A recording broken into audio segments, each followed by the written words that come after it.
ಮಾಡಬಹುದು. ಈ ಎಲ್ಲದರ ಬಗ್ಗೆ ನಮ್ಮ ಜೊತೆ ಮಾತನಾಡಲು ಸರ್ಕಾರದ ಉಪಮುಖ್ಯಮಂತ್ರಿ ಆಗಿರ್ತಕ್ಕಂಥ ಡಾಕ್ಟರ್ CN ಅಶ್ವಥ್ ನಾರಾಯಣ ಅವರು ನಮ್ಮ ಜೊತೆ ಇದ್ದಾರೆ. ಸರ್, ಈ ಪ್ಯಾಕೇಜ್ ತೃಪ್ತಿದಾಯಕ ಅನ್ಸುತ್ತಾ? ಖಂಡಿತ ಇವತ್ತು ಬಹಳ ಪ್ರಮುಖವಾಗಿ ಆರೋಗ್ಯಕ್ಕೆ ಹೆಚ್ಚಿನ ಆದ್ಯತೆ ಕೊಡುವಂಥದ್ದಾಗಬೇಕು. ಆರೋಗ್ಯ ವ್ಯವಸ್ಥೆಗೆ ಇವತ್ತು ಹೆಚ್ಚಿನ ಒತ್ತನ್ನು ಕೊಡುವಂಥದ್ದು ನಮ್ಮ ಸರ್ಕಾರದಲ್ಲಿ.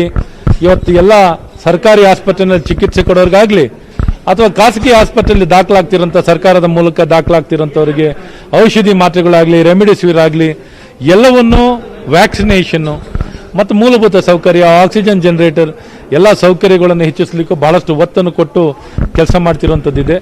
ಹಾಗಾಗಿ ಇಂಥ ಎಲ್ಲ ಪ್ರಯತ್ನದ ಪೂರಕ ಜೊತೆಯಲ್ಲಿ ಆರ್ಥಿಕ ಸಹಾಯ ಕೊಡುವಂಥದ್ದು ಆಗ್ತಿದೆ ಮತ್ತು ರೇಷನ್ ಕೊಡುವಂಥದ್ದು, ಒಟ್ಟು ಎಲ್ಲ ರೀತಿಯಾದಂಥ ಸಹಾಯ ಸಹಕಾರವನ್ನು ಈ ಸಂದರ್ಭದಲ್ಲಿ ಬಹಳಷ್ಟು ಆರ್ಥಿಕ ಮುಗ್ಗಟ್ಟಿದ್ರೂ ಸಹ ಈ ವ್ಯವಸ್ಥೆ ಕೊಡುವಂಥದ್ದು ಆಗ್ತಿದೆ. ಬಹಳಷ್ಟು ಜನ ಎಕ್ಸ್ಪೆಕ್ಟ್ ಮಾಡಿದ್ರು, ಯಾಕಂದ್ರೆ ಕರೆಂಟ್ ಬಿಲ್ಲು, ವಾಟರ್ ಬಿಲ್ ಕಟ್ಟಲಿಕ್ಕೆ ತುಂಬಾ ಕಷ್ಟ ಆಗಿದೆ. ಯಾಕಂದ್ರೆ ಕೆಲಸ ಇಲ್ಲ ಕೆಲವರಿಗೆ, ಲಾಕ್ಡೌನ್ ಎಫೆಕ್ಟ್. ಇಲ್ಲೊಂದು ಕಡೆ ಅದನ್ನ ಕಂತನ್ನು ಕಟ್ಟಲಿಕ್ಕೆ ಒಂದೆರಡು ತಿಂಗಳು ಮುಂದೂಡ್ತಾರೆ ಅಂತ ಹೇಳಿ ಎಲ್ಲರೂ ನಂಬಿದ್ರು. ಆದರೆ ಸರ್ಕಾರ ಅದ್ರ ಬಗ್ಗೆ ಯಾಕೋ ಗಮನ ಹರಿಸಲಿಲ್ಲ. ಈಗಾಗಲೇ ಸನ್ಮಾನ್ಯ ಮುಖ್ಯಮಂತ್ರಿಗಳು ಪ್ರಾಥಮಿಕವಾಗಿ ಏನೆಲ್ಲ ಘೋಷಣೆಯನ್ನು ಮಾಡ್ಬೋದು ಘೋಷಣೆಯನ್ನು ಮಾಡುವಂಥದ್ದು ಮಾಡಿದ್ದಾರೆ. ಮುಂದಿನ ದಿನದಲ್ಲಿ ಏನು ಪರಿಸ್ಥಿತಿ ಏನು ಬರ್ತದೆ ನೋಡಿಕೊಂಡು ಏನನ್ನು ಮಾಡಲಿಕ್ಕಾಗುತ್ತೆ. ಇದೊಂದು ತಾತ್ಕಾಲಿಕವಾಗಿ ಮಾಡಿರುವಂಥ ಲಾಕ್ಡೌನ್, ಇದು ಬಹುಕಾಲದ ಲಾಕ್ಡೌನ್ ಏನಲ್ಲ, ತಾತ್ಕಾಲಿಕವಾಗಿ ಕೆಲವು ದಿನಕ್ಕೆ ಮಾಡಿರುವಂಥದ್ದು. ಮುಂದಿನ ದಿನದಲ್ಲಿ ನೋಡಿಕೊಂಡು ಸಮಯ ಸಂದರ್ಭಗಳು ನೋಡಿ ಇವತ್ತು ಆರ್ಥಿಕ ಪರಿಸ್ಥಿತಿಯನ್ನು ನೋಡಿಕೊಂಡು ಯಾವ ರೀತಿ ಏನು ಜನರ ನೆರವಿಗೆ ನಾವು ನೋಡಿ ಜನಪರವಾಗಿರೋ ಸರ್ಕಾರ ಇದು ಜನರ ಸರ್ಕಾರ. ಜನರು ಸಂಪಾದನೆ ಮಾಡಿರುವಂಥದ್ದು, ಜನರು ಟ್ಯಾಕ್ಸ್ ಇರುವಂಥದ್ದು ಹಣ ಸದ್ಬಳಕೆಯನ್ನು ಮಾಡಲಿಕ್ಕೆ ಸರ್ಕಾರ ಎಲ್ಲ ರೀತಿಯಾದಂಥ ಪ್ರಾಮಾಣಿಕ ಪ್ರಯತ್ನಗಳನ್ನು ನಮ್ಮ ಸರ್ಕಾರದಲ್ಲಿ ನಾವು ಮಾಡ್ತೀವಿ ಅಂತ ವಿಶ್ವಾಸ ಕೊಡೋಕ್ಕೆ. ಕಳೆದ ಬಾರಿಯ ಲಾಕ್ಡೌನ್ನಲ್ಲಿ ತಾವು ಘೋಷಣೆ ಮಾಡಿದಂಥ ಪ್ಯಾಕೇಜು ಬಹಳಷ್ಟು ಜನರಿಗೆ ತಲುಪಲಿಲ್ಲ. ಕೇವಲ ಪ್ಯಾಕೇಜ್ ಹೆಸರಿಗಷ್ಟೇ ಸೀಮಿತ ಆಗಿತ್ತು. ಈ ಥರ ಆರೋಪಗಳು ಕೇಳಿ ಬಂದು ರಿಯಾಲಿಟಿ ಚೆಕ್ ಮಾಡೋ ಸಂದರ್ಭದಲ್ಲೂ ಕೂಡ ಬಹಳಷ್ಟು ಜನರಿಗೆ ಅವರ ಖಾತೆಗಳಿಗೆ ಹಣ ಹೋಗಿರಲಿಲ್ಲ. ಹಾಗಾಗಿ ಈ ಬಾರಿ ಇದು ಆ ನಂಬಿಕೆಯನ್ನ ಹುಸಿಗೊಳಿಸ್ತೀರಾ, ಆ ನಂಬಿಕೆಗೆ ಭದ್ರವಾಗಿ ನಡ್ಕೊಂತೀರಾ? ಅಂದ್ರೆ ಎಷ್ಟು ದಿನದ ಒಳಗಡೆ ಏನು ಎಲ್ಲರ ಖಾತೆಗಳಿಗೆ ಹಣ ಹೋಗುತ್ತೆ? ನೋಡಿ, ಕಳೆದ ಬಾರಿನೂ ಯಾರಿಗೆಲ್ಲ ನಾವು ಈ ಯೋಜನೆಯನ್ನ ಅಥವಾ ಪ್ಯಾಕೇಜನ್ನು ಕೊಟ್ಟಿದ್ವು ಎಲ್ಲರಿಗೂ ತಲುಪಿದೆ.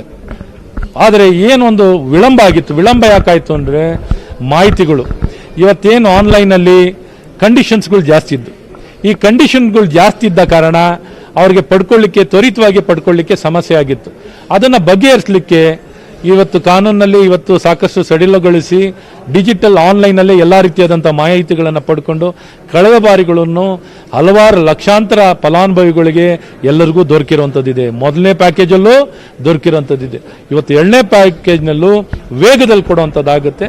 ನಾವೇನು ಗುರಿ ಇಟ್ಟಿರುವಂಥ ಫಲಾನುಭವಿಗಳಿಗೂ ತಲುಪುವಂತಾಗುತ್ತೆ, ಭಾಳ ವೇಗದಲ್ಲಿ ಕೊಡುವಂಥದ್ದಾಗುತ್ತೆ. ಸರ್, ಕಲಾವಿದರುಗಳಿಗೆಲ್ಲ ಸೇರಿ ಕಲಾ ತಂಡಗಳಿಗೆ 16,000 ಜನರಿಗೆ ಹೆಲ್ಪ್ ಆಗಂಗೆ ತಾವು ಪ್ಯಾಕೇಜಲ್ಲಿ ಘೋಷಣೆಯನ್ನು ಮಾಡಿದ್ದೀರಾ.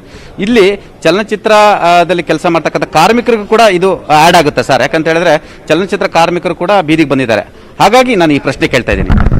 ಇದರಲ್ಲಿ ಅವ್ರು ಸೇರಿದ ನನಗೆ ಈ ಸಂಖ್ಯೆಯಲ್ಲಿ ಯಾರು ಸೇರಿದ್ದಾರೆ ಅಂತ ಭಾಳ ಸ್ಪಷ್ಟವಾಗಿ ಮಾಹಿತಿ ಪಡ್ಕೊಳ್ಳೋಂಥದ್ದು ಮಾಡ್ತೀನಿ. ಇವತ್ತೇನು 16,000 ಜನ ಹೇಳಿದ್ದಾರೆ, ಈ 16,000 ಜನದಲ್ಲಿ ಅವರೆಲ್ಲ ಸೇರಿರ್ಬೋದು ಅಂದ್ಕೊಂಡಿದ್ದೀನಿ. ಅಥವಾ ಸೇರಿಲ್ಲದೆ ಇದ್ರೆ ಅದಕ್ಕೆ ಯಾವ ರೀತಿ ವ್ಯವಸ್ಥೆಯನ್ನು ಮಾಡಬೇಕು ಅನ್ನೋಂಥದ್ದನ್ನ ನೋಡಿ ಕ್ರಮವನ್ನು ವಹಿಸುವಂಥದ್ದು. ಸರಿ, ವಾಣಿಜ್ಯ ಬ್ಯಾಂಕ್ಗಳಲ್ಲಿ ತಮಗೆ ಗೊತ್ತಿರಬಹುದು, ಮಧ್ಯಮ ವರ್ಗ, ಕೆಳ ಮಧ್ಯಮ ವರ್ಗ ಬಡವರು ಲಕ್ಷಾಂತರ ಕೋಟ್ಯಾಂತರ ಸಾಲವನ್ನು ಮಾಡಿದ್ದಾರೆ. ಆ EMIಗಳಲ್ಲಿ ಜೀವನ ನಡೆಸಬೇಕು. EMI ಕಟ್ಟಿದ್ರೆ ಮಾತ್ರ ಅವ್ರದ್ದು ರಿನ್ಯೂವಲ್ ಆಗುತ್ತೆ. ಬೇರೆ ಬೇರೆ ಕಾರಣಗಳಿಂದ ತೊಂದರೆ ಆಗಿದೆ. ಹಾಗಾಗಿ ಸರ್ಕಾರ ಏನಾದರೂ ಒಂದು ಹೆಜ್ಜೆ ಮುಂದೆ ಹೋಗಿ ಈ ಒಂದು ವಾಣಿಜ್ಯ ಬ್ಯಾಂಕ್ಗಳಲ್ಲಿ ಸಾಲ ಮಾಡಿರ್ತಕ್ಕಂಥ ಬಡ ಮಧ್ಯಮ ವರ್ಗದವರ ಪರವಾಗಿ ನಿಲ್ಲಲಿಕ್ಕೆ ಕೇಂದ್ರ ಸರ್ಕಾರಕ್ಕೆ ಮತ್ತು RBIಗೆ EMIಯನ್ನ ಕಟ್ಟಲಿಕ್ಕೆ ಒಂದೆರಡು ತಿಂಗಳು ಮುಂದೂಡಿ ಅಂತೇಳಿ ಮನವಿ ಮಾಡುವ ಸಾಧ್ಯತೆ ಇದೆಯಾ?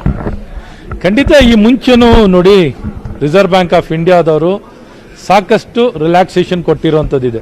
ಈ ರಿಲ್ಯಾಕ್ಸೇಷನ್ ಪ್ರಕಾರವಾಗಿ ಕಳೆದ ಬಾರಿ ಭಾಳಷ್ಟು ಸಹಾಯ ಮಾಡಿರುವಂಥದ್ದಿದೆ. ಈ ಬಾರಿ ಇವತ್ತು ನೋಡಿ ಪ್ರತ್ಯೇಕವಾಗಿ ಕೆಲವು ರಾಜ್ಯಗಳಲ್ಲಿ ಸಮಸ್ಯೆಗಳು ಇರುವಂಥದ್ದಿದೆ. ಹಾಗಾಗಿ ಕೆಲವು ರಾಜ್ಯದಲ್ಲಿ ಇರಬೇಕಾದ್ರೆ ಓವರಾಲ್ ಈ ಪಿಕ್ಚರ್ ಏನು ಇರುವಂಥದ್ದು ಏನಿಲ್ಲ. ಕೆಲವು ರಾಜ್ಯಗಳು ಈ ಸಮಸ್ಯೆಗಳು ಅಂಥದ್ದು ಮತ್ತು ಇದು ಇರುವಂಥದ್ದು ತಾತ್ಕಾಲಿಕವಾಗಿರುವಂಥದ್ದು. ಎಲ್ಲ ಕಡೆನೂ ಮುಗ್ಗಟ್ಟು, ಬ್ಯಾಂಕುಗಳಿಗೂ ಸಾಕಷ್ಟು ಮುಗ್ಗಟ್ಟು, ಎಲ್ಲರಿಗೂ ಮುಗ್ಗಟ್ಟಿರುವಂಥದ್ದಿದೆ.